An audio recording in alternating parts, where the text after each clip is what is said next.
Nabi itu kalau guyon itu tidak pernah bohong. Makanya di tiba itu disebut wayam zahu wala yaqulu illa haqqan. Nabi itu ya guyon, tapi nggak pernah bohong. Yang bohong kan khayal kamu. Masyhur itu ada orang sepuh sowan Nabi. Di kitab saya itu perempuan, tapi di beberapa kitab lelaki. Saya tidak tahu pastinya berapa. Biasanya ahli hadis mentahmilkan taat dudul kisoten atau taat dudul wakiaten. Oke, kita bayangkan itu perempuan. Ya Rasulullah, saya ini tergesa-gesa, nanti takut kemalaman. Ini orang sepuh. Jadi jangan kamu bayangkan Nabi suami wong ayu nom nanti jadi hoax. Orang sepuh. Oh di sini aja, tidak usah tergesa-gesa pulang kata Rasulullah. Nah nanti gimana, saya jalan kaki ya Rasulullah sampai kampung saya itu nanti malam. Kata Nabi, la ahmilan naki alab hinnaqo. Santai saja nanti tak pinjemin anaknya unta. Kata perempuan tadi, ma fa'altu bibninaqo. Apa yang bisa saya lakukan dengan anaknya unta? Sudah tenang saja kata Nabi. Setelah mau pulang, disiapkan unta, ya unta tua, unta layak dinaikin. Ya Rasulullah ini kok unta tua, katanya anaknya unta. Nabi dengan santai, oh masih tua ya anak unta. Menafsirkan anak unta cilik itu kan pikirannya kamu kan. Sebetulnya anak unta itu ya tua pun anak unta. Saya berkali-kali matur, juga sering matur Mbah Mus. Saya itu masih sekarang masih belajar Al-Ibris, Mbah Misbah, Marbawi, semua khazanah tafsir, baik yang bahasa Jawa, bahasa Melayu itu masih saya pelajari. Termasuk saya pelajari lughatnya. Mulai lughat yang setengah benar sampai macam-macam. Saya tadi matur sama Profesor Said Aqil Al-Munawwar. Memang bacanya harus urut Said Aqil Al-Munawwar. Karena sekali salah Said Aqil Sirat. Sebenarnya enggak apa-apa, ini sama-sama orang alim. Cuma enggak tahu nasib di publik ini, enggak tahu saya ya, macam-macam lah gitu. Namanya orang banyak. Enggak usah dijelaskan. Tapi semuanya baik. Saya pernah ketemu Pak Said Aqil Sirat itu bilang gini, Gus, orang jadi wali itu sebabnya dua. Mungkin kalau kayak jenengan banyak pecintanya, yang doakan banyak. Kalau saya banyak yang benci, wah itu ngirangi dosa gitu kan. Batinku dasar wong alim bener wah. Jadi beliau nikmati memang itu. Karena babanya beliau itu sama dengan babah saya yang dari keluarga Kudus. Buyut saya itu kakaknya buyutnya Pak Said Aqil. Jadi makanya jangan pernah benci orang alim. Orang alim bulet atau kayak apa itu masih saja punya alasan. Saya itu dengar Kiai Bisri, cerita Kiai Bisri itu tidak ada yang serius. Dulu ketika ada polemik Haji yang Mu'alim, itu orang kumpul semua di sini. Kata Kiai Bisri, sudah nunggu Mbah Fadl. Mbah Fadl sudah di rumah. Ngiranya orang itu ya Mbah Fadl rawuh dileteh. Setelah lama Mbah Fadl tidak datang. Loh Kiai Bisri, Mbah Fadl tidak datang. Ya di rumah. Lah mana kok tidak ada? Ya di rumahnya sendiri. Karena beliau enggak pernah bilang di rumahnya. Orang saja yang kepikiran kalau itu rumah leteh. Itu mirip seperti guyonannya Rasulullah SAW. Nabi itu kalau guyon itu tidak pernah bohong. Makanya di tiba itu disebut wayam zahu wala yaqulu illa haqqan. Nabi itu ya guyon, tapi nggak pernah bohong. Yang bohong kan khayal kamu. Masyhur itu ada orang sepuh sowan Nabi. Di kitab saya itu perempuan, tapi di beberapa kitab lelaki. Saya tidak tahu pastinya berapa. Biasanya ahli hadis mentahmilkan taat dudul kisoten atau taat dudul wakiaten. Oke, kita bayangkan itu perempuan. Ya Rasulullah, saya ini tergesa-gesa, nanti takut kemalaman. Ini orang sepuh. Jadi jangan kamu bayangkan Nabi suami wong ayu nom nanti jadi hoax. Orang sepuh. Oh di sini aja, tidak usah tergesa-gesa pulang kata Rasulullah. Nah nanti gimana, saya jalan kaki ya Rasulullah sampai kampung saya itu nanti malam. Kata Nabi, la ahmilan naki alab hinnaqo. Santai saja nanti tak pinjemin anaknya unta. Kata perempuan tadi, ma fa'altu bibninaqo. Apa yang bisa saya lakukan dengan anaknya unta? Sudah tenang saja kata Nabi. Setelah mau pulang, disiapkan unta, ya unta tua, unta layak dinaikin. Ya Rasulullah ini kok unta tua, katanya anaknya unta. Nabi dengan santai, oh masih tua ya anak unta. Jadi itu menafsirkan anak unta cilik itu kan pikirannya kamu kan. Sebetulnya anak unta itu ya tua pun anak unta. Maka saya itu yang termasuk bangga. Nasib saya nanti insya Allah kayak Gus Mus, kayak Gus Dur. Sampai tua dipanggil Gus. Tapi saya niatnya lebih buruk. Supaya nanti kalau saya salah pantas ngijek Gus. Tapi Dalam kompetisi kadang Gus itu kalah. Itu dulu di Pondok Sarang tuh kalau ke WC itu antri. Itu yang di WC didodok. Didodok supaya cepat keluar. Ayo cepat keluar, saya Gus. Dikira teror Gus itu yang di WC menjadi takut.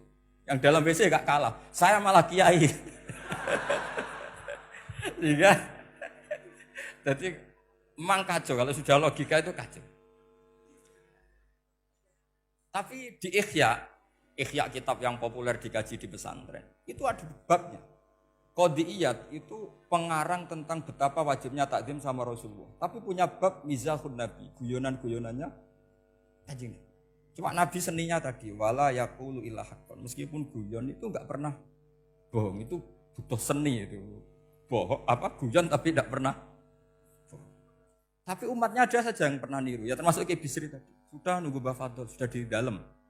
Ketika ditunggu ternyata ya dalamnya Mbah Fadl sendiri, bukan di dalam leteh. Ada seorang raja yang gemar kawin karena orang Arab gemar kawin. Itu setiap ada perempuan cantik ingin dinikah.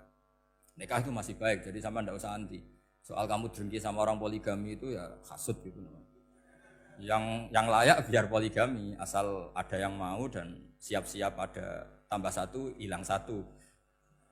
Biasanya kan gitu. Singkat cerita dia itu cinta sama seorang perempuan. Nah perempuan itu ditanya-tanyakan sama pemuda situ ajudan dia. Gimana saya boleh nikah itu? Jawabannya tadi kaifatang kihuha wa qad ra'aitu qabbalaha rajul. Kok kamu nikahi gimana? Saya pernah melihat dia itu dicium seorang lelaki. Kamu itu seorang raja, masa nikahi perempuan yang pernah dicium seorang lelaki? Wah itu miso-miso raja. Udah enggak. Saya ini raja muslim soleh, masa nikahi orang yang pernah dicium lelaki? Suatu saat si pemuda ini menikahi perempuan itu. Mangkelnya bukan main, karena dia saingan sama raja, gak mungkin menang. Satu-satunya menang itu bikin hoax tadi itu. Ini cerita ini di Ithaf, di sarahnya Ihya. Kamu kira ini di cerita Alfu Yaumin wa Lailatin Abu Nawas, enggak, ini cerita di Ithaf. Kitab yang sangat sakral karena sarahnya apa? Ihya. Setelah nikah, maki-maki raja. Orang tidak punya harga diri, perempuan pernah dicium orang kok dinikahi. Tadri mandalikar rojul, kamu tahu siapa lelaki itu? Gua abuha, itu bapaknya. Oh terrajan wasem, enggak ngerti gitu. Jadi apa? Kiai-kiai dulu itu rileks. Sehingga saya datang ke sini ketika diminta sama Mbak Mus. Sebenarnya enggak diminta, diperintahkan. Karena pasti pakai agak-agak otoriter gitu. Karena di atas kita, jauh di atas kita. Mbah Mun guru saja manggil beliau Lek. Karena kita tahu Mbah Mus punya ibu, ibunya itu binti Khalil Harun. Mbah Khalil itu, saya punya manakibnya banyak tentang Mbah Khalil Harun. Jadi beliau itu adiknya Umar Harun. Mbah Umar Harun itu dulu alim-alimnya Ki Sarang, setelah Mbah Ghazali itu Mbah Umar Harun. Termasuk Mbah Khalil Harun yang ngaji sama kakaknya Umar Harun. Setelah beliau alim alama, singkat cerita setelah menyelesaikan pendidikan, pindah ke Kasingan itu dibawain santri oleh kakaknya namanya Umar Harun. Nah Mbah Harun itu punya istri namanya Mbah Sinto, itu saudaranya Mbah Ghazali. Makanya Mbah Mun manggil Mbah Mus itu Lek, karena Mbah Mun ke Mbah Ghazali itu Mbah Mun Nyai Mahmudah binti Ahmad. Ahmad ini bin Su'aib. Su'aib ini juga menantunya Mbah Ghazali. Terus Mbah Ghazali, berarti Mbah Mun dari Mbah Ghazali generasi kelima. Kalau Mbah Mus kira-kira ya Mbah Mus, Nyai Bisri, Mbah Khalil. Nah Nyai Sinto ini sudah saudaranya apa? Mbah Ghazali. Berarti Mbah Mun dengan Gus Mus itu kalah satu tokoh di urutan nasab. Makanya manggil apa? Lek.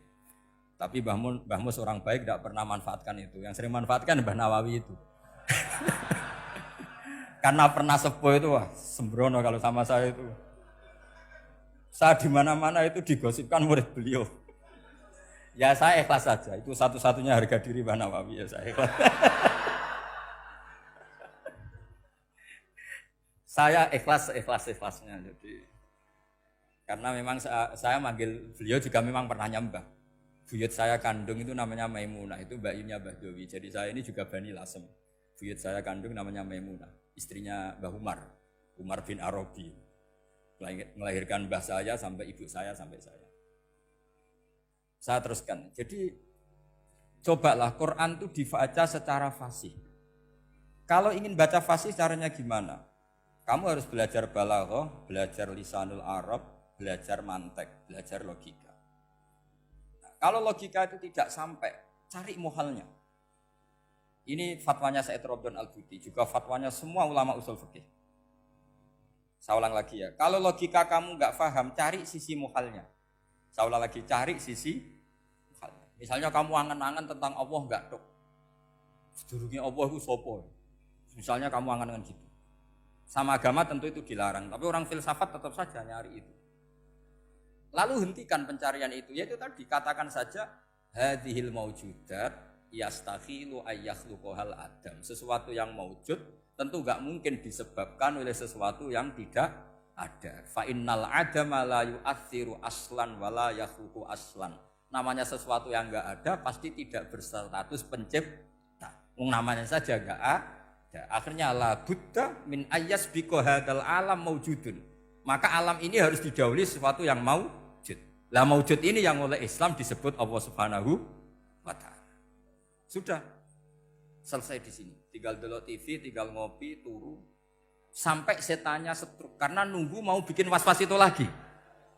Loh saya itu termasuk kiai paling sering lihat sinetron. Kadang ya lihat Mak Lampir itu sering terjadi.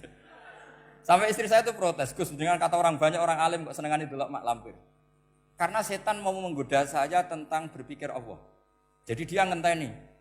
Kok malah mikir Mak Lampir gitu. Setelah lihat Mak Lampir biasanya saya itu lapar, terus makan. Habis makan tidur. Setannya masih nunggu mau was-was. Ternyata saya habis bangun ngopi lagi.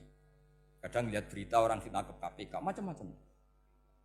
Ini penting saya utarakan supaya setan itu tidak menang. Jadi ciri utama setan itu kata Rasulullah SAW, setan ini goda umatku, hadhil jibal khalaqaha Allah, hadhil ardo khalaqaha Allah, hadhil bihar khalaqaha Allah, faman khalaqaha Allah. Itu makanya banyak orang jurusan filsafat keblinger karena tanya Allah itu siapa. Kata Rasulullah, jika sampai ini maka kamu harus berhenti. Loh, berhenti tanpa dialihkan ke yang lain kan susah. Tinggal aja lihat dulu sinetron. Ya paling gampang ya Mak Lampir, kan ada takut-takutnya sedikit. Karena kalau lihat sinetron anak-anak milenial itu kalau ada artis cantik sampai nangis. Karena istri kamu tidak seperti itu.